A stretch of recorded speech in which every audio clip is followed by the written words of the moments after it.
In the dim hum of a red-eye flight soaring over the vast American heartland, Sarah Thompson clutched her 6-month-old son Noah to her chest, his tiny wails piercing the cabin like shards of glass. She had boarded in New York with hope flickering dimly after her husband's sudden deployment overseas, leaving her to face her mother's worsening illness alone in California.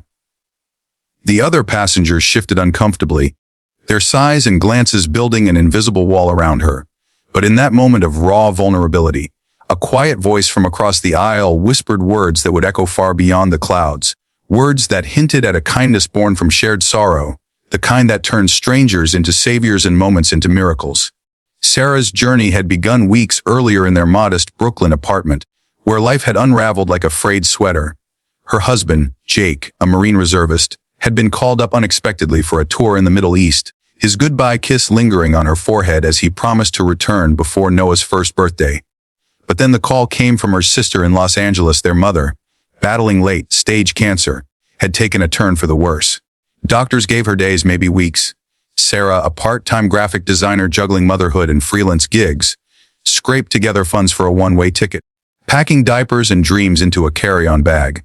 Noah, usually a bundle of giggles with his father's bright blue eyes, had been fussy all day, his emerging teeth gnawing at his gums like tiny invaders. As the plane taxied down the runway, she whispered lullabies from her own childhood, songs about starry nights and gentle rivers. But the ascent only amplified his discomfort, his cries escalating with the cabin pressure. The flight attendant, a harried woman named Carla with a practiced smile, offered a sympathetic pat on Sarah's shoulder during the beverage service. Passengers around her buried themselves in screens and earbuds, a few casting judgmental stares that made Sarah's cheeks burn. She bounced Noah gently, her arms aching from the effort, her mind racing with guilt. Was she a bad mother for dragging him across the country?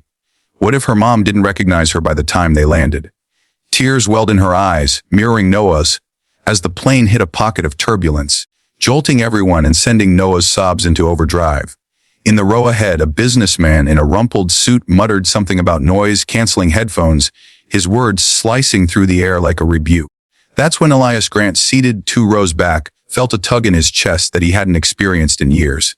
At 68, Elias was a retired schoolteacher from Chicago, heading to visit his daughter in San Diego after too many solitary holidays. His life had been marked by quiet routines since losing his wife, Lydia, to a heart condition 5 years prior. They had dreamed of grand adventures in retirement. But fate had other plans, leaving Elias with a house full of echoes and a heart heavy with unspoken regrets. He traveled light, just a backpack with a worn photo album and a book of poetry, but the sound of Noah's cries stirred memories of his own children as infants. Nights when Lydia's soothing voice had been the family's anchor. Watching Sarah's struggle, Elias hesitated, his hands trembling slightly from age and nerves. He wasn't one to intrude, but something deeper compelled him, a whisper from his past urging him to act. Rising slowly, Elias made his way down the narrow aisle, ignoring the curious glances.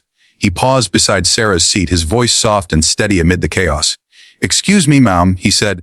"I couldn't help but notice your little one is having a tough time. I've got grandkids myself, and I know a trick or two if you'd like some help."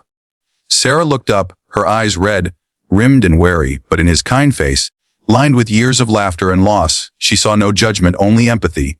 She nodded faintly, too exhausted to refuse, and handed Noah over with trembling arms, her heart pounding with a mix of relief and fear. Elias cradled the baby gently, his large hands surprisingly tender as he settled into the empty seat beside her. Noah's cries faltered for a moment, surprised by the new hold, but soon resumed their frantic pitch. Undeterred, Elias began to hum a melody from his teaching days, a simple folk tune about wandering rivers and homeward paths, his voice low and rumbling like distant thunder. He rocked Noah with a rhythm born from decades of comforting little ones in classrooms filled with scraped knees and broken crayons. As the plane steadied, Elias shared snippets of his life, his words weaving a bridge between them. "My Lydia used to say babies can sense the world's weight on their mama's shoulders," he murmured, "and sometimes they just need a fresh pair of arms to lighten the load." Sarah listened, her defenses crumbling as Elias spoke of his own hardships. He recounted the day Lydia collapsed in their kitchen, how he had rushed her to the hospital only to face the unimaginable goodbye. The grief had nearly broken him, turning him into a recluse until his daughter insisted he travel more to rediscover the joy in human connections. Holding Noah, Elias felt a warmth spread through him, a reminder that life persisted in unexpected ways.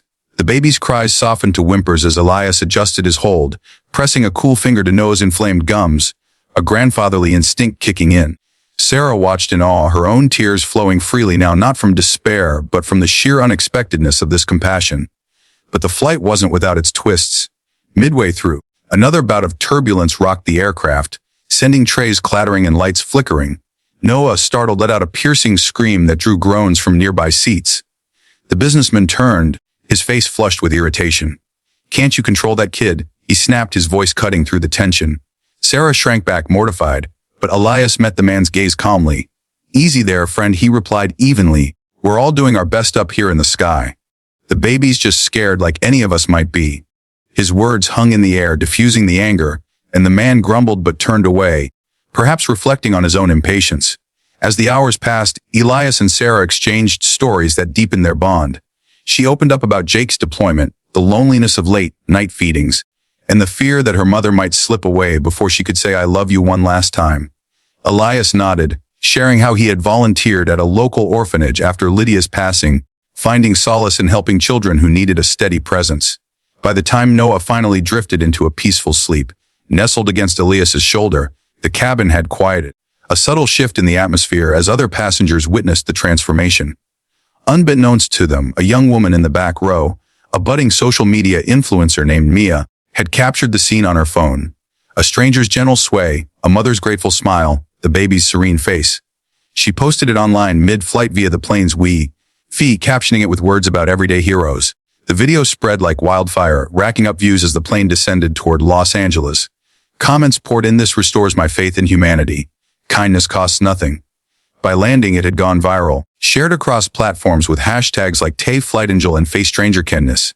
Sarah and Elias parted ways at the gate with a heartfelt embrace, exchanging numbers and promises to stay in touch. Elias felt a lightness he hadn't known in years, as if holding Noah had mended a piece of his fractured heart. Sarah rushed to the hospital, arriving just in time to hold her mother's hand, whispering tales of the flight's miracle to bring a faint smile to her lips. In the weeks that followed, the viral moment brought unexpected blessings. Donations flooded in for Sarah's family through a crowdfunding link, Mia added, easing medical bills and allowing Jake a brief leave to reunite with them. Elias featured in news segments, reconnected with old friends, and even started a community group for grieving widowers, turning his pain into purpose. Noah, now teething less painfully, grew up hearing the story of the kind stranger on the plane, a tale that shaped his own empathetic nature. This heartwarming encounter reminds us that in life's turbulent skies, a single act of kindness can calm the storm and connect us all. If this story touched your soul and inspired you to spread a little more compassion in your world, please give it a thumbs up, hit that subscribe button for more tales of pure kindness on Pure Kindness Stories, and share it with someone who needs a lift today. Remember, empathy and hope are the wings that carry us through. Let's fly together.